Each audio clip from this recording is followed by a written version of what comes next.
Hello students, hello and welcome everybody. This is Abhishek Tiwari. Once again I'm here with a fresh poetry, a new poetry for you, which named Amanda.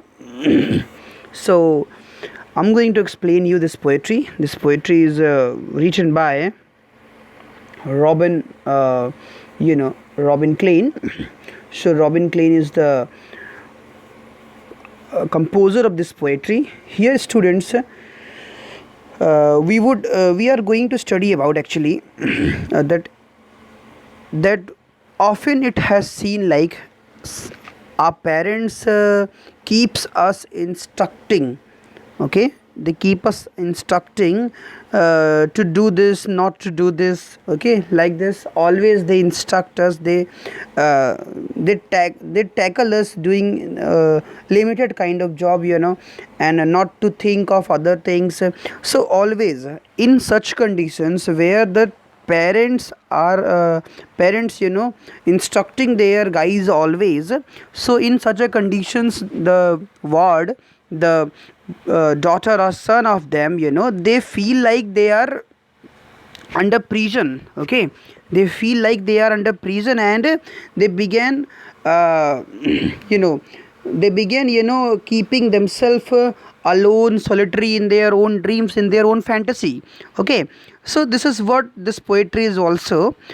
Students, आज जो हम लोग poetry पढ़ने चल रहे हैं Amanda, इस poetry में एक्चुअली ये जो पोइट्री है यहाँ पे बेसिकली इसी चीज़ को डिस्क्राइब किया गया है.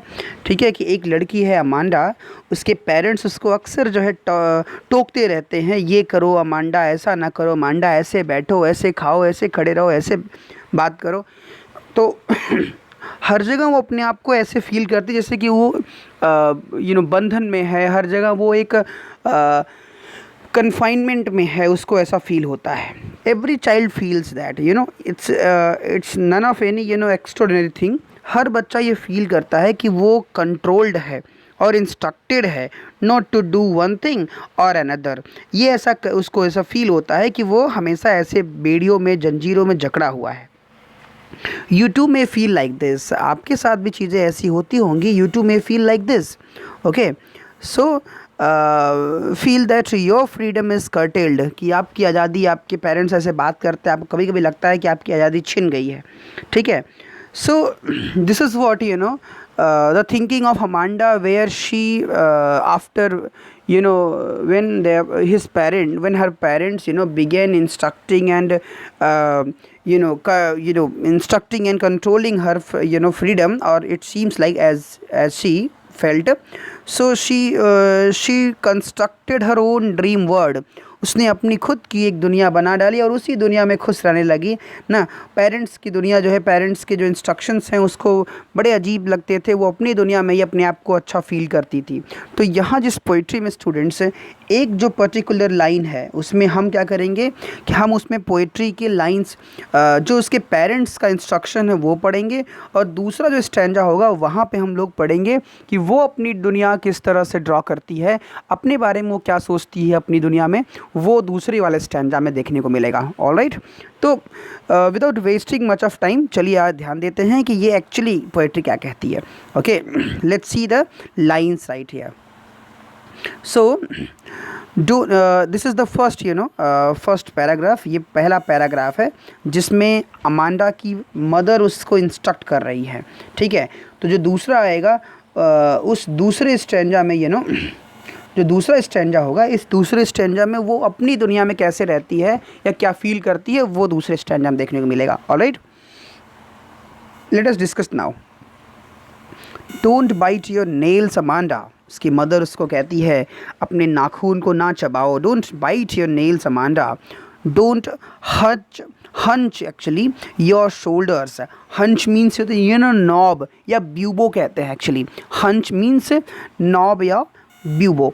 नॉब मीन्स होता है एक्चुअली कुबड़ ना. एक्चुअली जब हम बैठते हैं तो हमारा पोस्चर थोड़ा डिफरेंट हो जाता है, तो कहते नहीं यहाँ पीठ के पास ऐसे निकल आता है थोड़ा सा उभरा हुआ सा, उभार सा. सो उसको हंच कहते हैं. Don't hunch your shoulders. अपने शोल्डर्स को झुका करके ऐसे कुबड़ ना बनाओ अमांडा. उसके बैठने के ढंग पे उसके मदर एतराज़ करती है. Stop that slouching and sit up straight. फिर उसकी मदर कहती है stop that slouching. Slouching means crouch और ड्रूप एक्चुअली कहते हैं उसको, या उसका मतलब झुकना होता है कि ये झुकना बंद करो और सीधे बैठो, सिट अप स्ट्रेट, सीधे बैठो अमांडा, ऐसी उसकी मदर उसको इंस्ट्रक्ट करती है। ओके, अगले स्टेंजा में देखते हैं कि कैसे वो डील करती है अपनी लाइफ में, क्या उसको फील होता है। कहती है देयर इज़ अ लैंग्विड एमराल्ड सी। उसे ऐसा फील होता है जैसे कोई एक लैंग्विड, लेजी, फेडअप, मुरझाया हुआ सा एक एमराल्ड सी है, मतलब नीलम का सागर है। नीलम मतलब कि एक मणिक होता है, एक जेम होता है, तो एक जेम का सागर है। उसको ऐसा लगता है उसका लाइफ क्या है कि वो एक मुरझाया हुआ सा सागर है। Where the sole inhabitant is mean. कहती है कि जहाँ पे सोल मीन्स अकेली, इनहैबिटेंट मतलब रहने वाली, वो केवल अकेली रहने वाली है, मतलब उस सागर में वो केवल अकेले रहती है। अब मरमेड, वो अपने आप कहती है कि वो एक मरमेड है, मतलब जो हाफ ह्यूमन शेप और हाफ मछली वाला, जो फिश वाला, तो उसको मरमेड कहते हैं। नीचे से मछली, ऊपर से इंसान।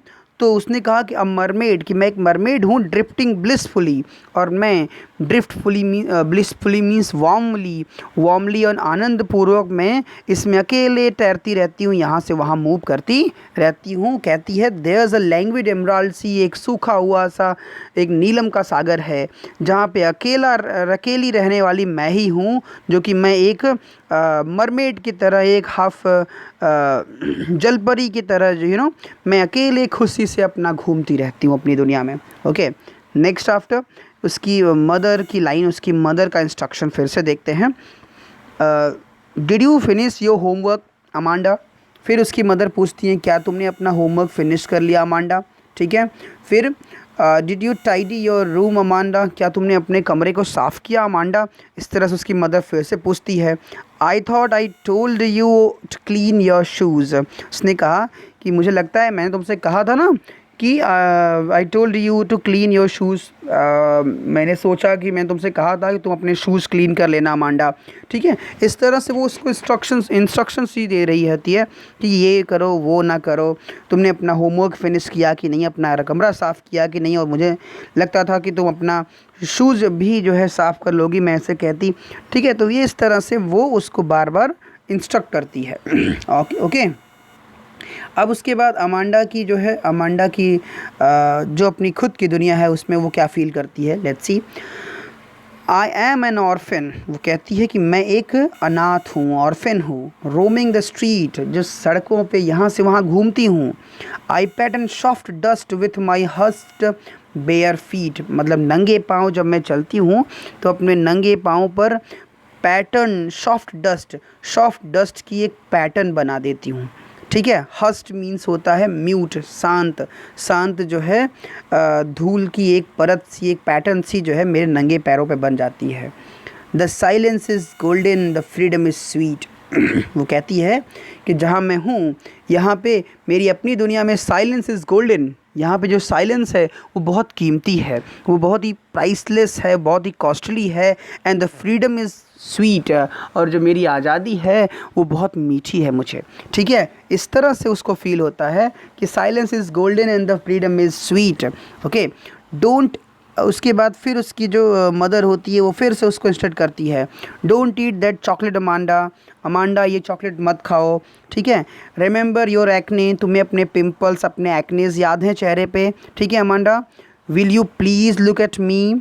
फिर वो गुस्सा होकर कहती हैं कि क्या तुम इस तरफ, मेरी तरफ कृपया ध्यान दोगी। When I am speaking to you Amanda, जब मैं तुमसे बात कर रहा हूँ तो क्या तुम मेरी तरफ ध्यान दोगी अमांडा, गुस्से में कहती है उसकी मदर। ओके, फिर जो है वो अपनी तरफ वो सोचती है अमांडा अपने बारे में फिर से वो सोचती है, कहती है आई एम रैपुंजल, कि मैं एक कार्टून कैरेक्टर है ना रैपुंजल, कहती है कि मैं एक रैपुंजल हूँ। I have not a care, मुझे इस बात का कोई केयर नहीं है, कोई ध्यान नहीं है कि क्या सोचते हैं आप मेरे बारे में। लाइफ इन अ टावर, मेरा जीवन बहुत ऊंचे पे रखा हुआ है, टावर पे है।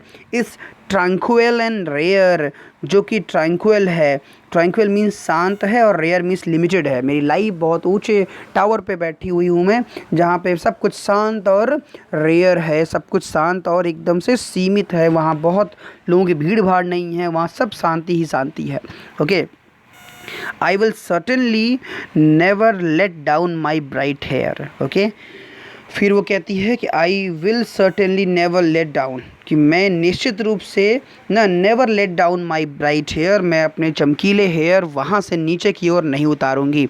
ओके, वो इस तरह से बोलती कि मैं अपने चमकीले हेयर वहाँ से नीचे नहीं उतारूँगी, क्योंकि वो हेयर उतारने का यहाँ एक सिंबॉलिक मतलब होता है कि मैं किसी को मौका नहीं दूँगी कि कोई मेरे बाल पर खींचे या फिर मुझे सताए वहाँ पे। तो वो कहती है कि मैं एक ऐसी लाइफ में रहती हूँ जो कि टावर पे है, ऊंचाई पे है, जहाँ शांति है, जहाँ रेयर ऑफ पीपल रहते हैं। And I will certainly never let down, और मैं निश्चित रूप से अपने बाल, अपने ब्राइट हेयर को नीचे नहीं रखूँगी। फिर उसके बाद उसकी मदर की फिर से एक कमेंट आता है। वो कहती है stop that sulking at once Amanda. वो कहती है कि अमांडा ये सल्किंग अब बंद करो। Sulking simply mop means, mop होता है, मॉप मीन्स रूठना। ओके, वो कहती है अब ये रूठना बंद करो अमांडा ना। उसने उसको डांट लगाई तो वो रूठ गई थी, तो कहती है कि अब ये रूठना बंद करो Amanda. You are always so moody, तुम हमेशा बहुत ज़्यादा इसेंट्रिक हो, सनकी हो। Okay Amanda, any one would think that I nagged at you. Amanda, ऐसे मुंह फुला के बैठी रहोगी तो कोई भी सोच लेगा that I nagged you. Nagged means annoy, परेशान, कि मैंने तुमको परेशान किया है, डांट लगाई है, तो कोई भी सोच लेगा अमांडा, इसलिए ढंग से बैठो। सो बार बार वो उसको इंस्ट्रक्शन दे रही है और बार बार वो उनसे दूर हट के अपनी बनाई हुई एक फैंटेसी में चली जाती है, ठीक है, अपनी दुनिया में चली जाती है। तो ये इस तरह से वो पेरेंटहुड किस एक अपनी लिमिट में होती है, उस चीज़ को रॉबिन क्लेन जो है दिखाने का प्रयास कर रहे हैं। Alright, so this is what the poetry. Okay Amanda, hope आपको ये पोएट्री समझ में आई होगी। And I have told you everything regarding this poetry. Students, कैसा आपको लगा इसको आप ज़रूर मेंशन कीजिएगा, चैनल को सब्सक्राइब कीजिए, बेल आइकन प्रेस कीजिए, लाइक कमेंट एंड शेयर ज़रूर करिए। Thank you, have a good day.